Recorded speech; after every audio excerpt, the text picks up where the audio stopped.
Hello everyone, welcome back to our channel. आजचा आमचा मैसूरमध्ये आहे दुसरा दिवस। तर आम्ही आज मैसूरचे मेन अट्रॅक्शन्स फिरण्यासाठी टॅक्सी बुक केली होती। टॅक्सीचे टायमिंग्स घेतले होते सकाळी 9 ते रात्री 9। इकडे आम्ही हॉलिडे होममधूनच ब्रेकफास्ट करून निघालो, त्यामुळे आम्हाला आता डायरेक्ट दुपारी लंचसाठीच थांबायचं होतं। तर सगळ्यात पहिले आम्ही आलो इकडे सीशेल आर्ट म्युझियमला, ज्याचं नाव हे गिनीज वर्ल्ड रेकॉर्डमध्ये नोंदवलं गेलं आहे।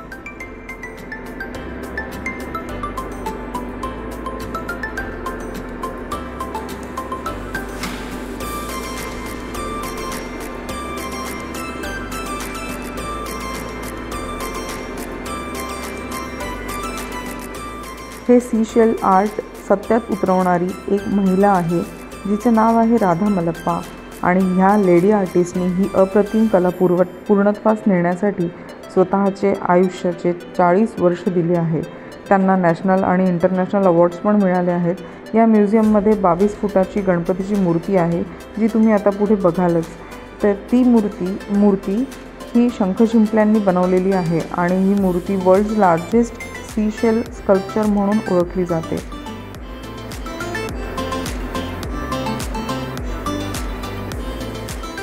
आम्ही जेव्हा मैसूरला फिरण्यासाठी कुठे कुठे फिरायचं हे शोधत होतो, तर तेव्हा हे म्युझियमचं आम्हाला माहीत नव्हतं।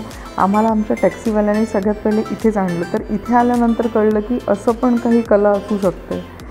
आम्हाला कल्पनाच नव्हती की असं म्युझियम आहे। आम्ही सँड म्युझियम वगैरे ऐकलं होतं की ते बघायला जायचं वगैरे, पण ह्याच्याबद्दल काहीच आयडिया नव्हती। तर हे सुंदर असे शंख शिंपल्यांनी बनवलेले गणपती, देवी, हे दिवे इथे समई वगैरे बनवलेले आहे। तर खूपच छान वाटलं ते बघून। लहान मुलांना पण बघण्याला छान वाटतं, कारण लहान मुलं बरेचदा आपण एक बघतो नदीत वगैरे किंवा कधी आपण कुठे समुद्रात फिरायला जातो, तर तिकडे हे असे जमा करून आणतात आणि ते खेळतात, तर मुलांना पण छान वाटतं। इकडे हे सुंदर असे पेंग्विन्स वगैरे पण होते। इथली एकूण एक जी मूर्ती किंवा जे पण हे दिसत आहे ते सगळं शिंपल्यांनी बनवलेलं होतं। छोटे छोटे शंख शिंपले यांनीच बनवलेलं होतं। तर हे सगळं बारीक काम करताना खरोखर लक्षात आलं की हे 40 वर्ष लागलेले असू शकतात। खूप बारकाईने आणि सुंदर काम केलेलं आहे।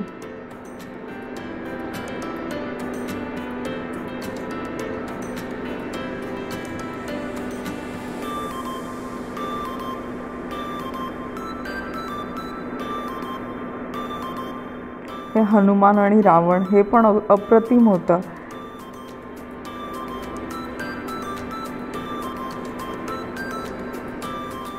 या म्युझियमला बघायला साधारण एक अर्धा तास खूप जास्त होऊन जातो। व्यवस्थित अर्धा तासात बघणं होतं। आणि या म्युझियमची एंट्री फी फक्त 60 रुपये आहे। तर खूप छान म्युझियम आहे। इथे ताजमहल बनवलेला आहे, चर्च आहे मोठं, मस्जिद बनवलेली आहे, सगळं शंख शिंपल्यांनी बनवलेलं आहे। मी तर म्हणेल की इथे जर मैसूरला येऊन या म्युझियमला जर कोणी ओल्डीजसोबत प्लॅन करत असतील, तर नक्कीच आपल्या आईवडिलांना किंवा जे आपल्यासोबत आहे ग्रुपमध्ये किंवा कोणी टुरिस्ट याच्यात येतं, तर जे वयस्कर लोक तुमच्यासोबत असतील त्यांना नक्की इथे आणा। त्यांना हे आर्ट बघून खूप छान वाटेल, आवडेल हे।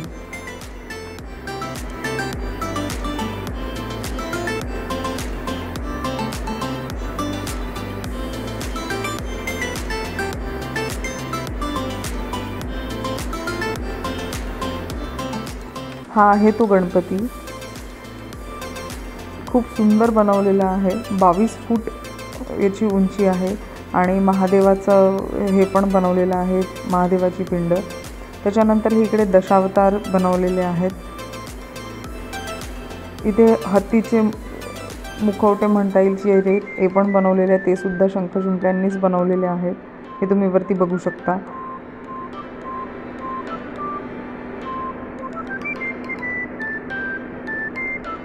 हे छोटे छोटे शंखांनी दिवे बनवलेले आहे। इथे तुम्ही बघू शकता राईट साईडला भिंतीवर सगळे त्यांचे न्यूजपेपरचे कटिंग्स, अवॉर्ड्स हे सगळे लावलेले आहेत। हे इकडे राईट साईडला, आणि यांचं कलेक्शन खूपच छान आहे। तसंच इथे सीशेलपासून तयार केलेले बऱ्याच ॲसेसरीज पण इथे विकायला ठेवलेले आहेत, तर ते पण तुम्ही विकत घेऊ शकता। जसं बांगड्या आहे, गळ्यातले आहे, कानातले आहे, ब्रेसलेट आहे, त्याच्यानंतर शोपीस आहे, पेपरवेट, असे बरेच गोष्टी तिथे विकायला ठेवलेल्या आहे.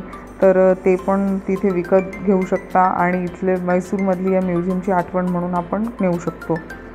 तर इथली आम्ही जी म्युझियममधली भेट झाल्यानंतर आम्ही निघालो होतो चामुंडी हिल्सला जायला. तर चामुंडी हिल्सला चामुंडेश्वरी मंदिर आहे, तर ते खूप फेमस आहे मैसूरमधलं मंदिर. तर आम्ही तिथेच दर्शनाला निघालो होतो. तर आमचा हा सेकंड स्टॉप होता. इथे आम्हाला वाटलं की हे फोटो काढतात आहे, पण ॲक्च्युअली त्यांनी व्हिडिओ सुरू केला होता. आम्ही इकडे 15-20 मिनटातच या मंदिरात पोहोचलो. मैसूरपासनं हे 12-13 किलोमीटरच आहे चामुंडी हिल्सचं हे चामुंडेश्वरी मंदिर. हे पण खूप सुंदर एक शक्तिपीठ आहे. तर इथे पण निश्चित भेट द्या, हे खूप फेमस मंदिर आहे. तिकडे आमचं दर्शन झाल्यानंतर त्या हिलवरनं खाली येताना सेलिब्रिटी वॅक्स म्युझियम हे लागतं. तर आमच्या टॅक्सीवाल्याने आम्हाला इथे आणलं. तर आम्ही पहिल्यांदा म्युझियम बघितलं, हे वॅक्स म्युझियम. तर हे पण छान वाटलं बघून. तुम्ही बघू शकता, मी बडबड माझी कमी करते आणि तुम्ही व्हिडिओ एन्जॉय करा. खूप छान म्युझियम होतं हे पण.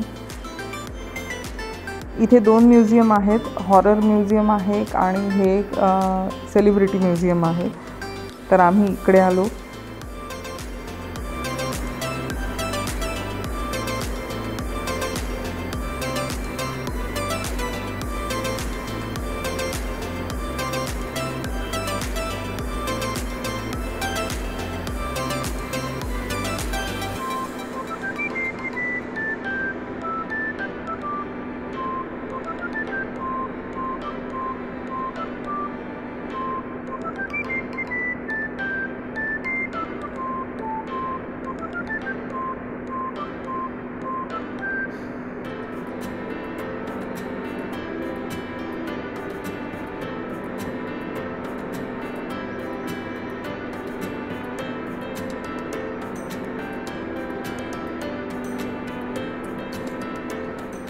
इकडे काव्याला आईन्स्टाईनसोबत फोटो काढायला म्हटलं तर ती घाबरली होती. इकडे कल्पना चावलासोबत पण तिला उभं राहा म्हटलं तर ती हिंमत नाही झाली तिची. तिने पहिल्यांदा बघितलं तर तिला भीती वाटत होती.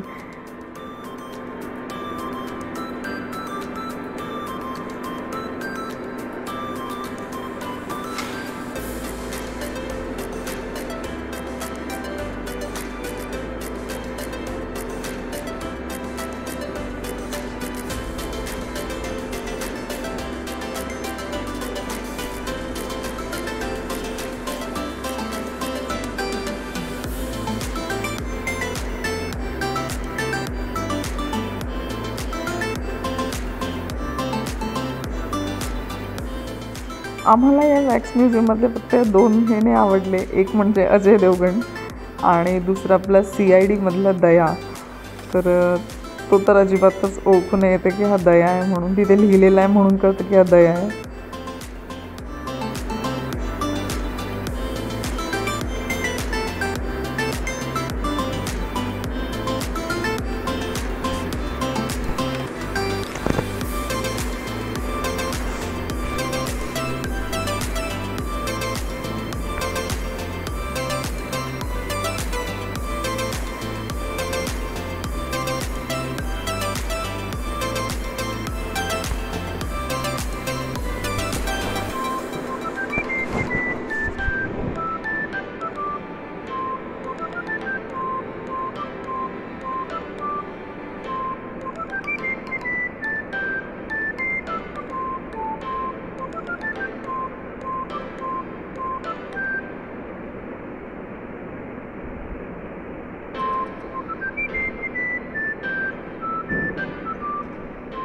मोदीजी पण अजिबात मोदीजी वाटत नव्हते. व्हिडिओमध्ये थोडेफार एक वेगळं हे तर पण प्रत्यक्षात बघताना आम्हाला असं वाटत होतं की अरे हे कमी पडले इथे थोडेसे. आमचं वॅक्स म्युझियम झाल्यानंतर आम्ही थोडा वेळ नंतर तिथून बाहेर निघालो आणि त्यानंतर थोडं चहा वगैरे घेतला, फ्रेश झालो आणि नंतर आम्ही झूमध्ये गेलो. तर इथे मी आता थोडंसं मी नाही सांगणार, तुम्ही व्हिडिओ एन्जॉय करा आणि लहान मुलांना हा व्हिडिओ दाखवा. खूप सुंदर पक्षी प्राणी आम्हाला दिसले म्हणजे आहेत तिथे झूमध्ये. आणि वाघ, त्याच्यानंतर हिपोपोटॅमस, असे बरेच. तर तुम्ही तुमच्या मुलांना दाखवा हे. आणि जर म्हैसूरला जात असाल तर अगदी आवर्जून या झूला भेट द्या. इथे कमीत कमी 3-3.5 तास तर कमीत कमी हवे फिरायला.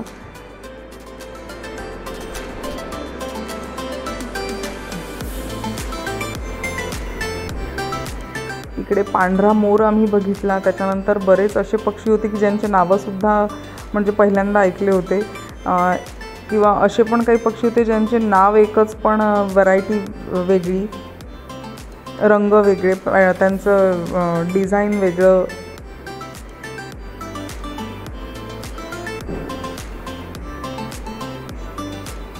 इकडे गोरिला पण आहे, त्याच्यानंतर जिराफ आहे, झेब्रा आहे. असे खूप छान सगळे प्राणी आहेत. बघून खूप छान वाटलं आम्हाला.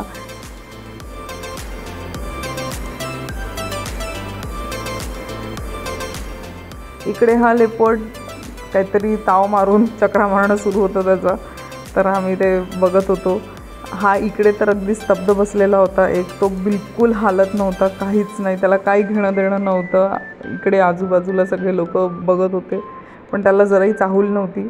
तो बसलेला होता एकसारखा, आणि हा तिथल्या तिथे चक्रा मारत होता. तर त्याच्या चक्रा मारण्यावरूनच लक्षात येत होतं की याचं खाणं पिणं होऊन हा शतपावली करतो आहे.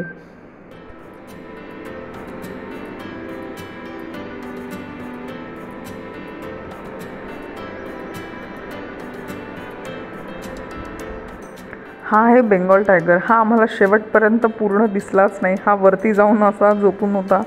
त्याच्यानंतर इकडे याला आपण काय मराठीत गेंडा म्हणतो, तर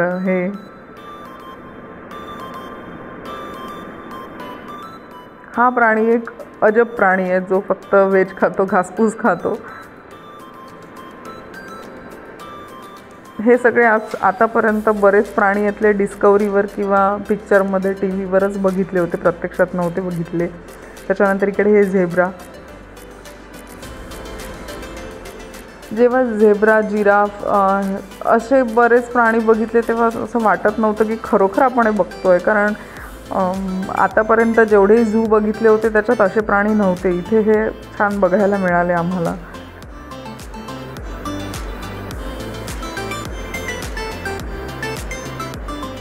हा झूचा एरिया खूप मोठा आहे. तर फक्त इथे लहान मुलांना घेऊन येताना एकच होतं की लहान मुलं पायी चालून चालून थकून जातात, आणि अर्ध्या रस्त्यातनं मग कुठेही पलटले तरी 3 किलोमीटर 2-2.5 किलोमीटर कमीत कमी अंतर राहतच जायला. तर तेवढे मुलं चालायला नाही बघत. तर आमचं तेच सुरू होतं. अल्टरनेट मी समायराला हे आणि आम्ही घेत होतो.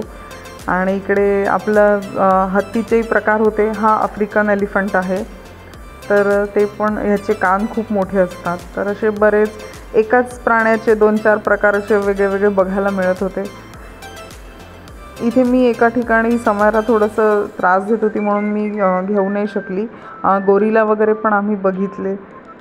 खूप माकडांचे पण 5-6 प्रकार आहेत तिकडे. इकडे हा रॉक पायथन आहे. ह्या एका याच्यात 3-4 होते हे रॉक पायथन. त्याच्यानंतर हा कासव पण वेगळाच होता. पण सगळे आम्ही गेलो दुपारी. जनरली दुपारी असं काही हे नाही आहे, पण माहीत नाही का बरं सगळे सुस्त होते प्राणी. शहामृग.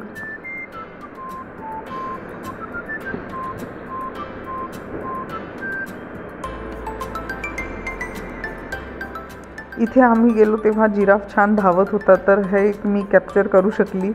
आणि हे बघून पूर्ण ती जी आमची तंगडतोड झाली या झूमध्ये, जो थकवा आला होता, तर ते गोल फिरून येताना सगळ्यात लास्टला त्या जिराफच्या तिथे पोहोचतो.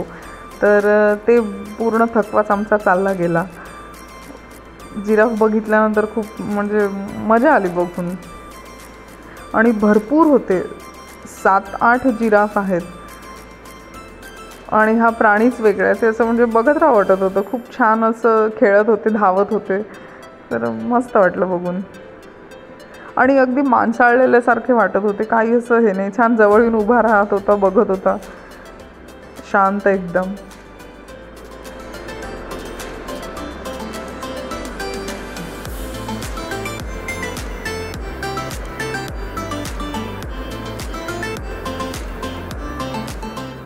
त्यानंतर आम्ही इकडे चर्चमध्ये आलो होतो, चर्च बघायला, कॅथेड्रल चर्च. तर हे पण खूप मोठं चर्च म्हणून फेमस आहे, लार्जेस्ट चर्च इन इंडिया.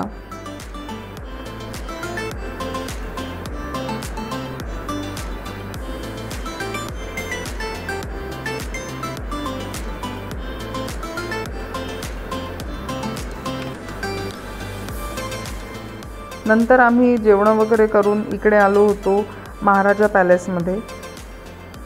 तर ह्या पॅलेसला अंबाविलास पॅलेस म्हणून पण ओळखलं जातं.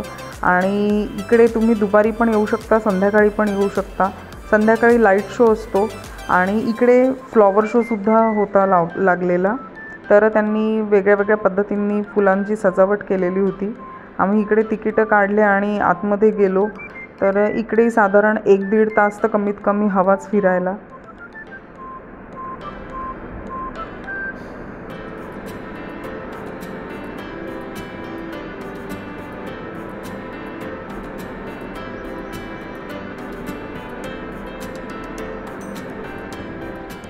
आम्हाला थोडा वेळ कमी पडला. आम्हाला रात्रीसुद्धा इथे यायचं होतं दुसऱ्या दिवशी, पण आमचं ते शक्य झालं नाही. तर इकडे महाराजा पॅलेसला आय थिंक 97,000 लाईट्स एका वेळेस लागतात. तर ते पण दृश्य अगदी बघण्यासारखं असतं. संध्याकाळचं लाईट शो असतो, खूप सुंदर आहे. आणि मी एक अजून वाचलं आहे की ह्या पॅलेसला जो वरती लाल रंग आहे मारलेला, त्याचं अर्थ म्हणजे इथे राजा राहत नाही असं आहे काहीतरी. तर ते महाराजा पॅलेस पण अगदी नक्की बघण्यासारखं आहे. त्याच्यानंतर आम्ही आलो इकडे वृंदावन गार्डनला. वृंदावन गार्डन बघून आम्ही थोडंसं नाराज झालो. गार्डन वगैरे एकदम छान आहे, पण मधातला पॅच त्यांनी थोडंसं तुटलेलं असं टाईप वाटत होतं. हे तुम्ही बघू शकता. ते मेंटेनन्स नाही आहे बरोबर इथला. आणि खूप जास्त पायी चालावं लागलं, खूप जास्त. तर मुलं नाही एवढं चालू शकत. एका दिवशी आम्हाला असं वाटलं की म्हणजे आम्ही वृंदावन गार्डन किंवा झू आम्ही काहीतरी एक ड्रॉप करायला हवं होतं. झू केल्यानंतर वृंदावन गार्डन शक्य नव्हतं, कारण महाराजा पॅलेसमध्ये पण भरपूर पायी चालावं लागलं. इकडे काव्याला खूप घाणवास येत होता पाण्याचा. ते अचानक त्यांनी सुरू केले होते. त्याच्यानंतर इकडे आम्ही पूर्ण वृंदावन गार्डन फिरलो. नंतर तिथे जो डॅम आहे तो क्रॉस करून जावं लागतं. तर इकडे हा लाईट शो होतो, म्युझिकल लाईट शो. तर हा खूप सुंदर होता. आणि याच्यात कांताराचं म्युझिक लावलं होतं त्यांनी. मी ते इथे कॉपीराईट येईल म्हणून मी घेऊ नाही शकली. तर ते खूप छान वाटलं. इथेही असंच झालं की आधी आम्ही थोडंसं नाराज झालो, म्हणजे मेंटेनन्स तर नाही आहे इथे प्रॉपर पाहिजे तसा वृंदावन गार्डनचा. पण लाईट शो बघितल्यावर छान वाटलं.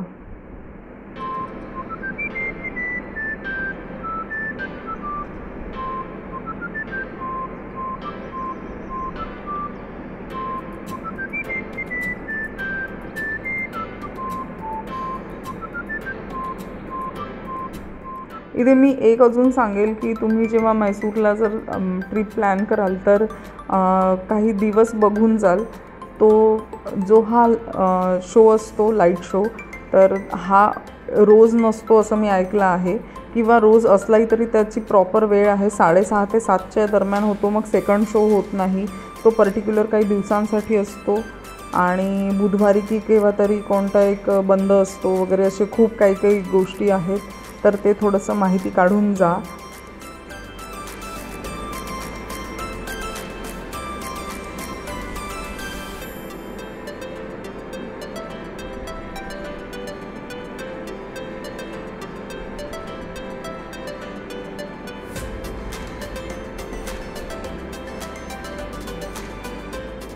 याला म्युझिकल शो, वॉटर शो, त्याच्यानंतर लाईट शो आणि लेझर शो असे बरेच नावं आहेत. तर त्या कॉम्बिनेशनने हा शो चालतो. आणि म्युझिक खूप छान एनर्जेटिक होतं. तर हा शो बघून आम्हाला खूप छान वाटलं आणि आमची दिवसाची पूर्ण थकावट चालली गेली. आणि इथून आम्ही वृंदावन गार्डन नंतर आम्ही सरळ जेवायला गेलो आणि त्यानंतर मग आमच्या ड्रायव्हरने आम्हाला आमच्या रूमवर सोडून दिलं, हॉलिडे होमला आम्हाला सोडून दिलं. तर आजचा हा व्हिडिओ तुम्हाला कसा वाटला आणि चॅनलवर नवीन असाल तर चॅनलला सबस्क्राईब करा. व्हिडिओ कसा वाटला हे नक्की सांगा. त्याच्यानंतर व्हिडिओला लाईक करा.